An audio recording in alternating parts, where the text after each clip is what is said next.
Sabe, eu sempre costumo dizer para as pessoas, né, que é o seguinte, quando você está se orientando para você fazer os seus investimentos através da sua conta, da sua corretora na pessoa física, é um pouco diferente do que um gestor de fundo de investimento faz. Ele não tem uma série de custos de transação, ele, tem o Come Cotas lá, que é o imposto que só incide semestralmente, a pessoa física não, né? Ele tem acesso a vários tipos de ativos que, cara, a pessoa física não tem mais liquidez em diversos tipos de ativos e tudo mais. Mas, enfim, para começar o papo, assim, o que você diria que é o primordial para a pessoa começar a montar a sua carteira de investimentos? Por onde ela deve começar, né? Depois a gente entra nesse cenário que a gente está vivendo aqui. Eu diria que uma das perguntas mais difíceis que tem, e mesmo na academia isso é bastante difícil de ser respondido, é qual o seu apetite ao risco. Por que isso? Porque por mais que no Brasil você tenha que fazer lá o preenchimento lá do Banco Central sobre o grau de risco, nem sempre a pessoa tem claro o quanto de risco ela quer tomar. Digo isso porque ficou no Brasil e em alguns lugares do mundo que é bonito o cara falar assim, eu sou arrojado, ou eu tenho um apetite grande ao risco. E outra coisa que confunde também é o risco geral. Eu sempre olhei o risco geral da pessoa. Por exemplo, a pessoa é um funcionário público que tem uma garantia de salário, trabalha, sei lá, na Petrobras, ou no Banco do Brasil, qualquer outro órgão público, concursado. E ela investe em ações, por exemplo, você vai falar que essa pessoa tem um perfil arrojado, e do outro lado eu posso ter um empresário que tem uma oscilação gigante do fluxo financeiro dele, que investe em renda fixa. E aí você vai falar que a pessoa que é funcionário público é mais arriscado? Como eu vejo isso? O risco global. Muitas vezes, as pessoas tomam risco gigante no negócio delas. E nesse caso, faz todo sentido, no mercado financeiro, ela ter um contrabalanceamento, indo mais para a renda fixa ou para coisas arriscadas. Depois a gente pode até entrar no campo de risco em renda fixa, né? Que é uma coisa que as pessoas não entendem bem também. Então, a primeira coisa é você saber o seu grau de risco. O que eu diria? Divide a carteira, e aí depende do nível que você está e o patrimônio que você tem. Mas, em geral, é interessante você ter uma boa parte em renda fixa. Isso, historicamente, faz muito sentido, porque a renda fixa no Brasil sempre pagou muito.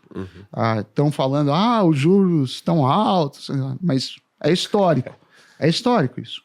Eu tenho um estudo meu que a gente fez lá pelo Nefin, que é o Núcleo de Finanças da USP, que eu sou um dos pesquisadores, lá com o Rodrigo Delosso, e eu acho que eu publiquei no Valor, na época, em que eu fazia o seguinte, eu pegava assim, vamos fazer renda fixa contra a Bolsa. Só que diferentemente do que todo mundo faz, que é pegar os últimos 5 anos, os últimos 10 anos, os últimos 20 anos, eu falei assim, vamos supor janelas diferentes de investimento. Então, por exemplo, janelas de 5 anos. Aí eu peguei desde o Plano Real, no início, e falei assim, você entra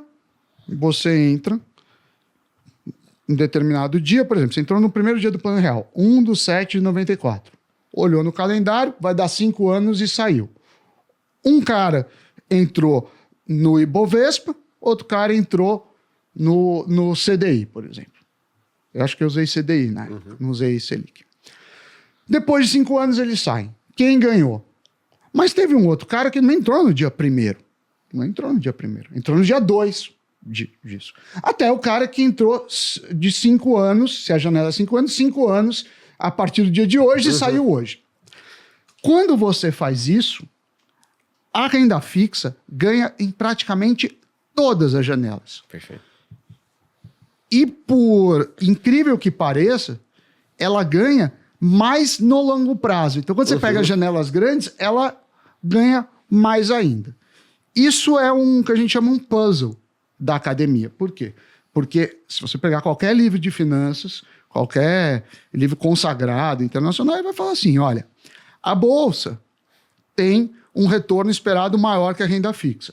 Só que pode ser que você ficar poucos dias, isso não aconteça. Então, você tem que ficar um longo prazo para que esse número faça sentido. Uhum. Você está ligado à lei dos grandes números, beleza. Só que no Brasil isso não acontece. Não aconteceu. Vale dizer que quer dizer que daqui para frente vai ser assim? Não, não quer dizer. Mas o histórico é assim, ninguém pode chegar. E aí, eu publiquei isso, muita gente fala, mas você não considerou. Você considerou só 94, tem que considerar antes. Aí eu considerei tudo, desde o dia que criaram a Bolsa, que eu acho que esqueci, eu tinha de cabeça a data. Uhum. Eu acho que é 68. O Ibovespa, né? Não a Bolsa. Pra pegar os dados ali é difícil. Peguei, e você tem dado de renda fixa complicado, porque mudou, aí tinha que pegar o RTM, enfim, eu fui fazer uma pesquisa. Não muda nada. Quando você faz isso pro mercado americano, o resultado é oposto. Mas o que eu estou falando? Porque o Brasil sempre pagou muito, né? Se a gente falar de um prêmio que a gente está pensando de Tesouro Direto, que é o risco, não é risco zero, é o risco básico do Brasil. Se você tem real, você tem risco Tesouro Direto. Se você mora no Brasil e tem ações, você está ligado ao Tesouro. Você agora deve estar pagando o quê? 5, 5,5, 6 IPCA mais 6, é um juro real muito alto. Perfeito. Então, assim, a primeira coisa é, você deve ter renda fixa. Aí, quanto de renda fixa depende desse perfil de risco.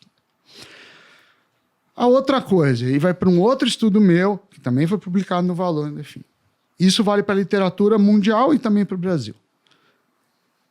Quando você compara finanças, não se trata de retorno apenas. Pelo menos, você mede retorno e risco. Por que eu estou falando pelo menos? Porque dependendo do estudo que você vai pegar ou da necessidade da empresa, da pessoa, você vai entrar em coisas como liquidez, como outros fatores. Aí a gente pegou fundos multimercados. Quais? Todos. Eu fui lá, peguei todos. Se não me engano, eu peguei os dados direto da Ambima, não lembro. Todos. E aí a gente pegou um modelo de mercado. O que é um modelo de mercado? A gente usou um modelo que a gente tem lá no Nefin, que é de são 5 fatores de risco. E a gente fala assim, vamos ver que gestor entregou um retorno acima do risco. Que o pessoal de finanças chama de alfa. Isso. Se eu não me engano, era 2 a 5% dos gestores faziam isso. Isso na literatura do mundo. E aí, por que eu estou falando isso? Porque provavelmente, se você entrar num fundo de investimento, você vai ter um desserviço. Não é o gestor ruim, não, mas o que ele cobra normalmente é mais alto do que ele te entrega.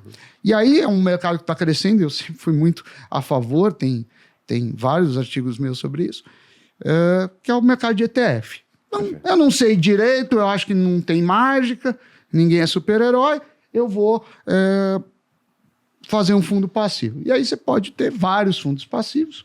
O ETF, né, eu acho que o pessoal daqui deve saber, ele replica normalmente índice. Então você pode ter um fundo que replica a bolsa.